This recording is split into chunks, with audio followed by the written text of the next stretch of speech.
दोस्तों, औरत की यह एक चीज भूलकर भी नहीं चखनी चाहिए। नमस्कार दोस्तों, सबसे पहले अपनी पूरी सच्ची श्रद्धा के साथ कमेंट में लिखें, जय माता लक्ष्मी। माता लक्ष्मी की कृपा से आपका घर सदैव धन दौलत से भरा रहे। आज की कहानी एक ऐसे पति पत्नी के जोड़े की जिंदगी पर बीती हुई कहानी है जिसको हर मर्द को और हर एक महिला को जरूर देखना चाहिए, क्योंकि यह आपको जानना बहुत ही आवश्यक है कि औरत की ऐसी कौन सी चीज है जिसे जीवन में कभी नहीं चखना चाहिए। आपसे गुजारिश है कि इस ज्ञानवर्धन वीडियो को पूरा जरूर देखिएगा। बहुत ही जबरदस्त वीडियो है। इस वीडियो में आपको पत्नी के गुप्तांगों के अलावा जिंदगी की बहुत कुछ ऐसी सीख मिलेगी जिन्हें आपको जानना बहुत ही आवश्यक है। चलिए दोस्तों, अब इस वीडियो को स्टार्ट करते हैं, लेकिन उससे पहले हे लक्ष्मी माँ, जो भी आपके इस चैनल को सब्सक्राइब करे उसका घर धन दौलत से भर जाए, उसका परिवार सदैव हंसता मुस्कुराता हुआ कुशल मंगल रहे। दोस्तों, एक बार की बात है, किसी नगर में एक परिवार रहता था। उस परिवार में एक रीता नाम की लड़की रहती थी जो कि अब शादी के लायक हो चुकी थी। उसकी माँ को उसकी शादी की चिंता होने लगी। एक दिन की बात है, उसकी माँ ने उसके लिए एक रिश्ता तय किया और आकर के रीता को सारी बात बताई। तभी रीता ने कहा, मुझे पहले लेडे डहाके की तस्वीर दिखाओ माँ, फिर मैं फैसला करूंगी कि हाँ या ना। माँ ने रीता की तरफ देखा। अच्छा, हम तुम्हारे लिए क्या कोई अच्छा लड़का नहीं देखेंगे? रीता गुस्से से बोली, माँ बस लड़का देखना है मुझे, उसकी तस्वीर मंगवा लो या लड़के को यही बुला लो। माँ ने डांटा, पागल है, शर्म नहीं आती? चल दफा हो जा। अपने कमरे में बाबा भी आ गए। क्यों डांट रही हो मेरी बच्ची को? रीता बाबा के पास गई और जाकर कहने लगी, बाबा मुझे लड़का देखना है। बाबा ने मुस्कुराकर कहा, हाँ बेटी, तुम्हारी मर्जी से ही करेंगे शादी। कल मैं उसकी तस्वीर मंगवा लूंगा। लड़के का अपना होटल है, पढ़ा लिखा है, प्यारा है, लेकिन रीता को तो लड़का देखना था। लड़का तो प्यारा है। तो रीता ने हाँ कर दी। 10 दिनों में ही रीता की शादी हो गई। रीता का हमसफर सुशील था। न कभी मुलाकात हुई, न कभी कोई बात, कभी एक दूसरे को मिले भी नहीं। ये ऐसा पवित्र रिश्ता होता है, दो अजनबी एक जान हो जाते हैं जो कभी जिंदगी में मिले भी ना हो। 2 पल भर में एक दूसरे की जान बन जाते हैं। पहली रात थी। सुशील कमरे में आया, हाथ में आइसक्रीम पकड़ी हुई रीता नजरें झुकाए बैठी थी। आइसक्रीम तो रीता की फेवरेट थी। सुशील को नमस्ते की सुशील पास बैठ गया। सुशील थोड़ा सा शर्माता भी था। आइसक्रीम खाते हुए बोला, जितने पैसे शादी पर खर्च किए, इतने की काश मैं आइसक्रीम खा लेता। रीता का घूंघट उठाकर बोला, आप खाओगी? पहले तो रीता ने शर्माते हुए मना कर दिया, फिर सुशील ने प्यार से कहा, खा लो, प्यार बढ़ेगा। रीता को आइसक्रीम दी और खुद भी खाने लगा। रीता सारी आइसक्रीम खा गई। सुशील ने जब पूछा, आइसक्रीम पूरी खत्म कर दी। रीता मुस्कुराने लगी, वो तो मैं खा गई। सुशील भी मुस्कुराने लगा, बहुत कंजूस हो, आप पहले कहती हो नहीं खाती हूं और अब देखो सारी की सारी खा गई हो। रीता सुशील को पहली ही रात इतना तो समझ गई थी कि सुशील दिल का बहुत अच्छा है। रात भर प्यार भरी बातें होती रहीं। जिंदगी अपनी असल मंजिल की तरफ मुड़ गई थी। वक्त गुजरने लगा। रीता के भाई की शादी थी। रीता 4 महीने की प्रेग्नेंट भी थी। रीता ने सुशील से कहा, मुझे भाई की शादी में जाना है। सुशील ने रीता के पास बैठकर बोला, रीता, डॉक्टर ने आपको लंबी यात्रा करने से मना किया है, इसलिए मैं कोई रिस्क नहीं लेना चाहता। मैं नहीं इजाजत दे सकता शादी में जाने की। रीता को बहुत गुस्सा आया। सुशील, पागल हो गए हो? यहां मेरे भाई की शादी है और आप कह रहे हैं कि नहीं जाना। आप मुझे कार में बैठाकर आराम से छोड़कर आ जाओ बस। सुशील ने रीता का हाथ प्यार से पकड़ा और फिर समझाने लगा, रीता क्यों बेकार की जिद करती हो?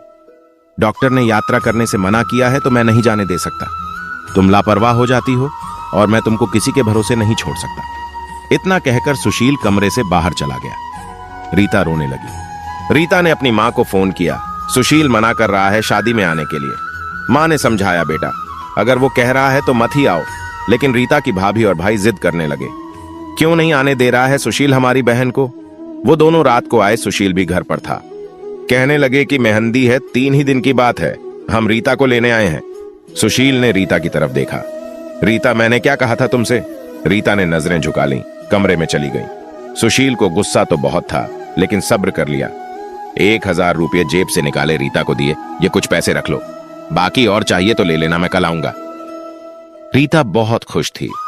सुशील ने अपने सीने से लगाया रीता को और कहा, अपना ख्याल रखना।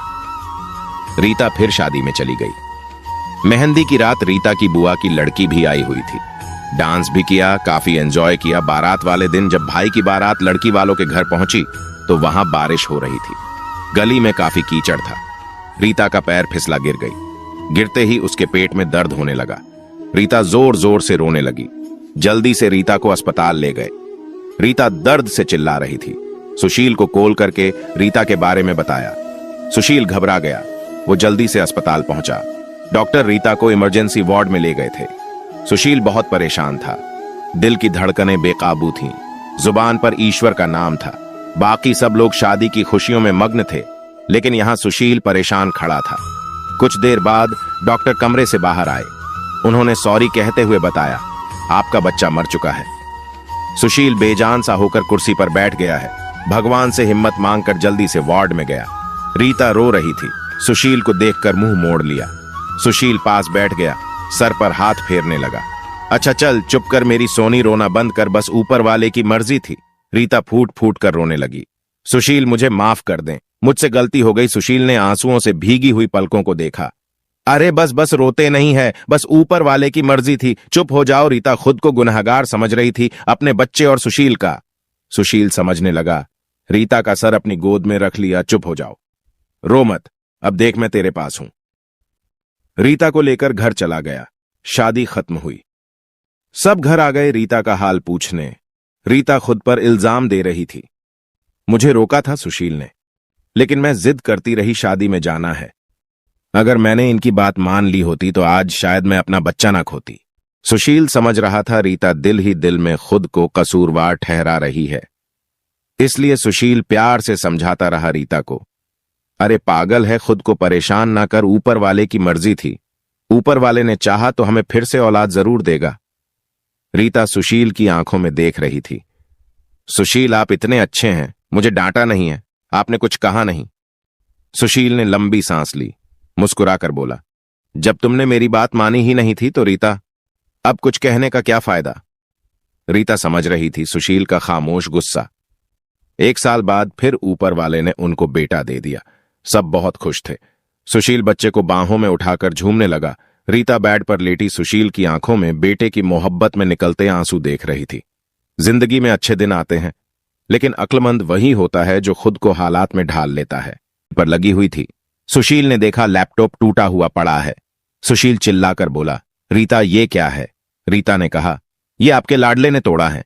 सुशील गुस्से में पहले ही था। रीता को गाली देकर बोला, तुम्हारा दिमाग काम नहीं करता, इसमें मेरा सारा डांटा था।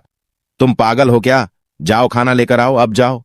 रीता गुस्से में बोली, सुशील, मैं नौकरानी नहीं हूं, सारा दिन बच्चों को संभालो और फिर तुम मुझे गाली दो। सारा दिन इतना काम करो और कदर इतनी सी है, गाली दे रहे हो। रीता खाना लेकर आई, बैंगन बने हुए थे। सुशील ने बैंगन देखे, चिल्लाकर बोला, तुम्हारा दिमाग खराब है, तुमको कितनी बार समझाया है, मैं बैंगन नहीं खाता। सुशील ने खाना उठाकर फेंक दिया, उठकर बाहर चला गया। इतने में बेटे ने कांच का गिलास तोड़ दिया, जो हाथ पर लग गया। काफी खून बहने लगा था। हाथ से रीता ने बेटे को 1-2 थप्पड़ लगा दिए। बहुत तंग आ गई हूं मैं, तुम बाप बेटे से बेटे को उठाकर कमरे में ले गई, रो रही थी।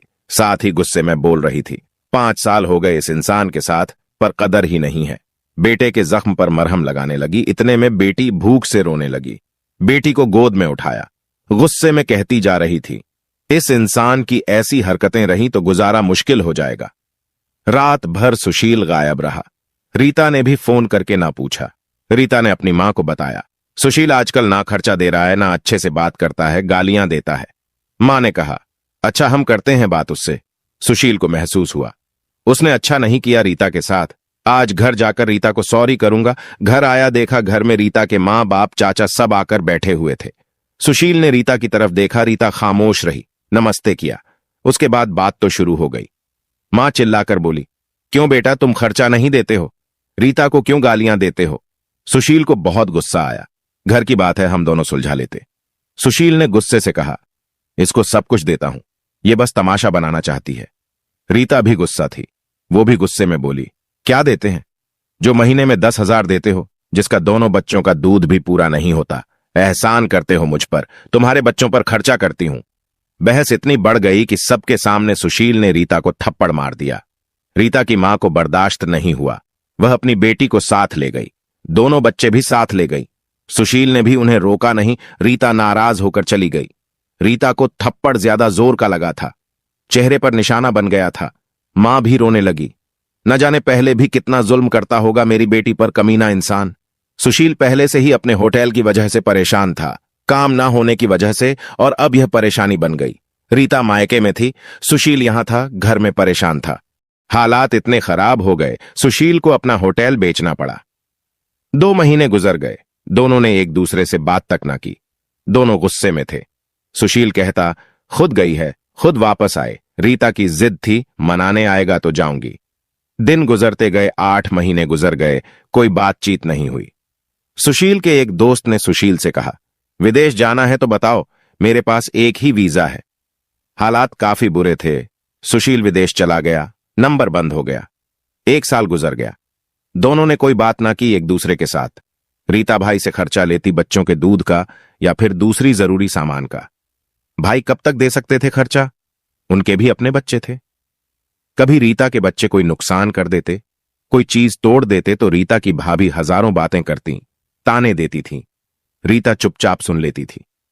क्या करती, आखिर किसी को कुछ बताती भी ना थी। दीपावली का दिन था, रीता ने भाई से कहा, पैसे दे दो, बच्चों को शॉपिंग करवानी है। भाभी पास से बोली, बहन साफ सी बात है, हमारे पास फालतू के पैसे नहीं है। उसी इंसान के साथ गुजारा नहीं तो तलाक लेकर किसी दूसरे से शादी कर लो, जाओ यहां से। रीता उस दिन बहुत रोई थी, उसे एहसास होने लगा था, सुशील तो मेरे सर का ताज है। सुशील दुबई में बच्चों को याद कर बहुत रोता था। रीता, पागल सी बात कुछ थी ही नहीं, और तूने ये क्या कर दिया। उधर रीता के भाई ने रीता के लिए एक आदमी देखा जिसकी पत्नी की मृत्यु हो चुकी थी। उसके 4 बच्चे थे। उसके भाई ने रीता से कहा, बस सुशील से तलाक ले लो, इस आदमी से शादी करके घर बसा लो अपना। रीता की आंखें आंसुओं से भीग गई थीं। जल्दी से मोबाइल निकाला, सुशील को फोन लगाया, नंबर बंद आ रहा था। रीता रोने लगी, मुझे सुशील के पास ही जाना है, मुझे कोई शादी नहीं करनी। उधर सुशील का भी दिल तड़पा। उसने सोचा, मेरी रीता तो मासूम सी है, थोड़े से गुस्से पर नाराज हो जाती है, क्यों ना खुद ही माफी मांग लूं। वो टिकट करवाकर हिंदुस्तान वापस आ गया। रीता रो रो कर भगवान से अपने पापों, अपनी गलती की माफी मांग रही थी। हे ऊपर वाले, मुझे माफ कर दें, मुझे मेरा सुशील वापस कर दें। रात भर रोती रही। सुबह बेटे को नाश्ता करवा रही थी कि दरवाजे पर घंटी बजी। भाभी ने दरवाजा खोला, सामने देखा, सुशील खड़ा था। रीता की नजर पड़ी, रीता के हाथ से दूध का कप छूट गया। नंगे पांव दौड़ते हुए जाकर सुशील के सीने से जा लगी, चीख चीख कर रोने लगी, सुशील मैं बहुत प्यार करती हूं तुमसे। सुशील के पांव पकड़ लिए, माफ कर दो, तुम भी माफ कर दो मुझे, मैंने गुस्से में ज्यादा बोल दिया था। बच्चों को सीने से लगाया, सुशील प्यार करने लगा। रीता के भाई और भाभी की आंखों में आंखें डालकर गर्व से बोली, मेरा परमेश्वर मेरा हमसफर है जो अब मेरे पास है, आप लोगों का बहुत बहुत धन्यवाद। वो सुशील के साथ घर वापस आ गई। दोनों खुशी से सब बातें भूलकर जीने लगे। लेकिन वह इस समाज को इतना बता गए कि जज्बात में जुदा हो जाना बहुत आसान है, लेकिन जुदा होकर जीना बहुत मुश्किल है। तो दोस्तों, इस तरह से हर व्यक्ति को यह बात ध्यान में रखनी चाहिए कि कभी भी मर्दों को औरतों की तिर्या चरित्र के बारे में नहीं पकड़ना चाहिए, अर्थात उनके तिर्या चरित्र को नहीं छकना चाहिए। जितना हो सके मर्दों को स्त्रियों के साथ मैनेजमेंट अच्छा रखना चाहिए, उनसे अच्छा व्यवहार करना चाहिए और उनको अच्छे से समझा बुझाकर समय रहते उनको मना लेना चाहिए। क्योंकि दोस्तों, स्त्रियों के तिर्या चरित्र के बारे में आज तक देवता भी नहीं जान पाए हैं, इसलिए इस बारे में किसी भी पुरुष को नहीं पढ़ना चाहिए और इस चीज का स्वाद कभी भी नहीं चखना चाहिए। गलत फैसला लेकर जिंदगी बर्बाद ना करें। ये सब वक्त के साथ बदल जाता है। हां, अगर नहीं बदलता, किसी का हमसफर अगर नाराज है या घमंड में है तो जाओ मना लो, राजी कर लो एक दूसरे को, इससे पहले कि फिर देर हो जाए। अगर मेरी कहानी किसी एक के भी दिल में घर कर गई तो मेरा मकसद पूरा हो जाएगा। आजकल छोटी छोटी बातों पर घर उजड़ रहे हैं, अगर थोड़ी बर्दाश्त कर लें तो ऐसे घर ना उजड़े। और जितना हो सके मोह माया मोह जाल से दूर रहें। दोस्तों, सच्ची श्रद्धा से कमेंट में जरूर लिख दें, हर हर महादेव, देवों के देव महादेव आप पर सदैव कृपा दृष्टि बनाए रखें। धन्यवाद।